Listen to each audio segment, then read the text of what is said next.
Our next presenter is Sophia Saco. She is from the Creative Writing MFA program.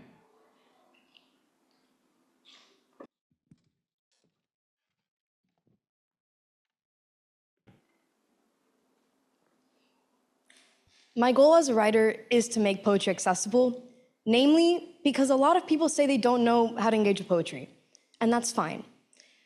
So they think there's a right way to engage with it. They think they just don't know it and they weren't taught it.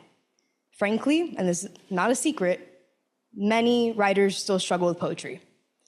And that's what makes us better writers at the end of the day. My own struggle with poetry is what led to my thesis. Early on in my spring semester, it was my second semester, we were asked to explain the difference between a narrative lyric and a lyrical narrative. Those sound pretty identical. And we had the same reaction, and we were questioning it, and we left without any real conclusion. So I kept wondering, what defines a narrative lyric, and what's separating them, and how do I fit into this canon? Because I wanted to. I had also just read The Alchemist by Paulo Coelho, and I was fascinated by a man's journey towards self-discovery. And I realized this is the basis of my thesis. For my project, what I wanted to see was a narrative through line in a poetry collection with a named speaker and a cast of characters, but also how do they function outside of a novel? So we're blending into unconventionality now.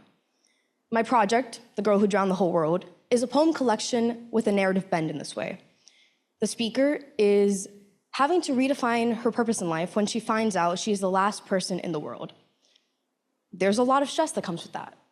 But we're taking my base ideas now of a girl's story about grief, loneliness, and change, and we're trying to figure out ways to convey that. Part of the ways we can do this is through form. So that's one way that we can also engage with poetry. How do we look at them? Some of my poems started out as dictionary entries, recipes, and etymological breakdowns. Why? They look less intimidating, and they're still good. But what we can do with that is making it seem less scary while they're still complex and we're still getting the content of a traditional poem. So what comes with that now? How do we read them? How do we function with them? In the background of my slide, you'll see there's a bunch of text. That's one of my poems, and it's titled, "I'm Writing You an Elegy at the End of the World."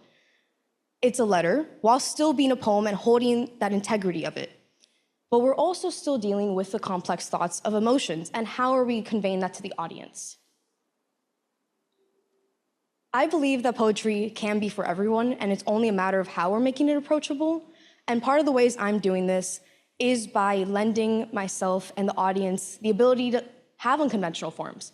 There is still the rhythm and sounds of poetry while using the narrative structures that we see in a novel. We have characters, we have setting, and we still have emotional resonance, because that is all poetry is. And I hope one day we can all see that.